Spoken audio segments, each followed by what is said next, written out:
Ah Bon. oui, bah on a Manu qui fait une petite vidéo depuis sa colo, où il est en ce moment. Il est devenu youtubeur Minecraft. C'est intéressant ça. Il fait une vidéo où un petit live où il propose aux gens de lui poser des questions sur le Covid, tout ça, pour les rassurer. Il fait vachement jeune comme ça avec le t-shirt. Ouais les amis, je suis un youtubeur. Ça fait youtubeur. Bah il s'inspire des meilleurs. Faudrait que je mette un drapeau bleu, blanc, rouge derrière moi. Alors qu'est-ce qu'il dit? Je sais que pourtant beaucoup parmi vous s'interrogent encore, ont peur. Beaucoup entendent de fausses informations, de fausses rumeurs, parfois n'importe quoi, il faut bien le dire. Alors j'ai décidé de répondre directement à vos questions. Ah c'est tout? Oui, donc il se transforme vraiment en influenceur. C'était quand ça? Le 2 août. Des informations, rumeurs, fake news, les discours complotistes sur les vaccins se diffusent majoritairement sur les réseaux sociaux. TikTok est ainsi devenu une plateforme d'expression incontournable, voilà, oui, forcément, pour les anti-vax. En t-shirt devant un drapeau français. Depuis le début de l'été, nous entendons beaucoup parler de la 4e vague.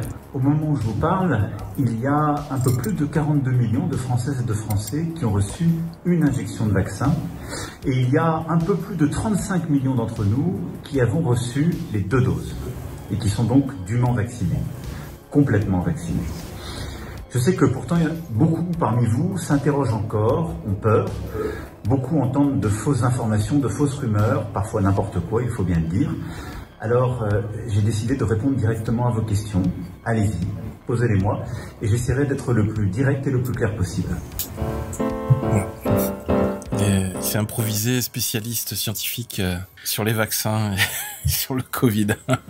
Pourquoi rendre le pass obligatoire? Première question, pourquoi? Quelle est la vraie raison? D'ailleurs, à part faire chier les gens? On aura la réponse du Conseil constitutionnel jeudi, d'après ce que j'ai vu. D'accord. Mais il y a de fortes chances que le Conseil constitutionnel valide, même si il y a beaucoup de juristes et de professeurs de droit et d'avocats qui se sont dressés devant l'illégalité de cette loi. Donc il y a plein de recours qui ont été lancés, plein d'actions en justice. Et donc même si ça passe... Il est multipass et multicarte, croûte. Oui, surtout en ce moment au fort de Brégançon, il est plutôt moule que carte. Mais c'est mignon, hein, c'est mignon, mais c'est vrai que c'est toujours pareil, hein, dans tous les secteurs. À chaque fois, les gens ne se posent jamais les vraies questions. Et la vraie question, c'est pourquoi obliger le pass? Non, c'est est-ce qu'il va manger des frites ce soir avec Brigitte? Est-ce qu'il mange des frites au fort de Brégançon? On est en vacances, steak frites, ouais. Pas besoin de convaincre ces 10% de Français qui manifestent. Oh, alors on va pas lire tout l'article, hein. On a compris le délire, il fait un TikTok, il dégaine son costume d'influenceur, donc ça effectivement, on est d'accord. Ah, c'est un influenceur maintenant. Ben, s'il commence à faire des vidéos TikTok, et s'il fait ses réponses sur TikTok, là, il a sa retraite qui est assurée, là. Il va pouvoir faire des sponsors. Que Macron fasse des vidéos à la fin de son quinquennat où il va faire... Alors vous savez, aujourd'hui avec NordVPN, vous êtes protégés, machin, tout ça, il fera des sponsors sur ses vidéos YouTube et TikTok. Ah ouais, cette vidéo qu'il avait fait où il a fait un énième message. Ça sentait vraiment la mise en scène avec les soignants. Parce que je vous rappelle que les gens qui sont présents sur le moment pour la visite sont toujours triés sur le volet. Donc ce sont uniquement des gens qui sont pro-politique du président. Il y a déjà Sarko qui fait le chant de tempête sur Audible. C'est quoi le chant de tempête? Il fait de la SMR. C'est ça le chant de tempête? Un livre? Ah oui, mais alors, oui, Sarko... Bonjour, alors... Ah, il lit le livre. Ah ouais, non, mais Sarko, tout ce qu'il peut récupérer comme argent, il y va. Chant de tempête. On va regarder là. Sur une bande musicale de Carla Bruni. Bonjour, c'est Nicolas Sarkozy. Bonjour. J'ai le grand plaisir de lire Le temps des tempêtes pour Audible. J'étais impatient de cette rencontre. Bien.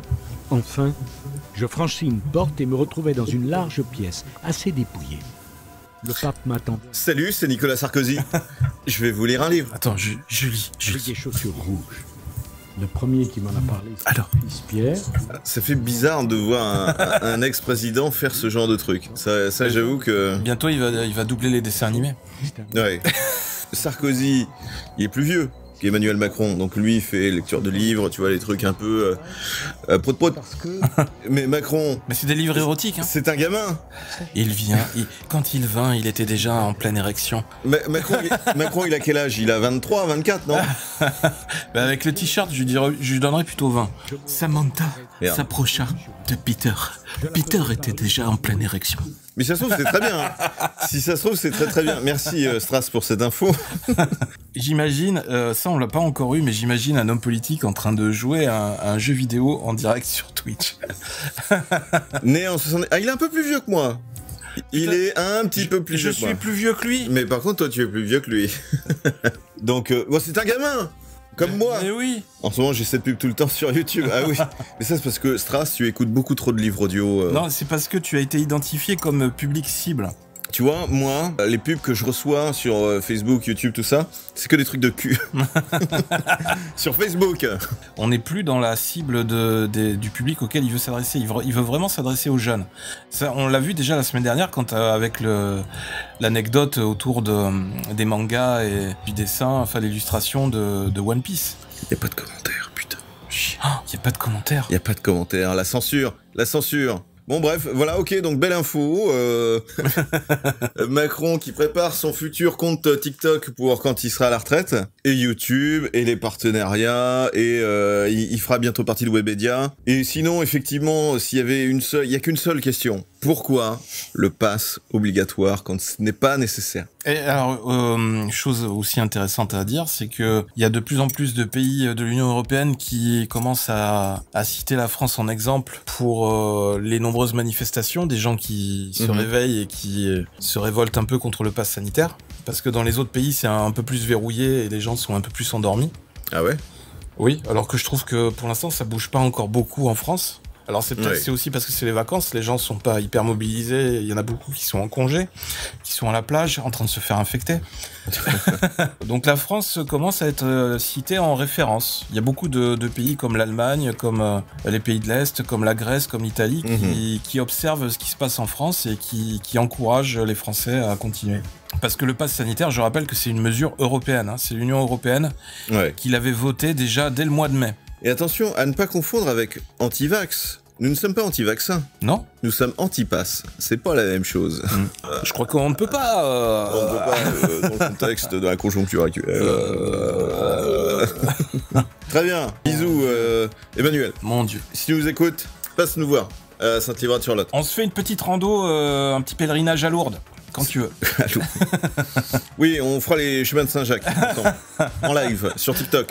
Bon, du coup, on fera des coupures toutes les 3 minutes, mais voilà. Défi. On fait une rando sur les chemins de Saint-Jacques avec Emmanuel Macron avec un âne. Et c'est là où il va te dire sur Twitter, Banco.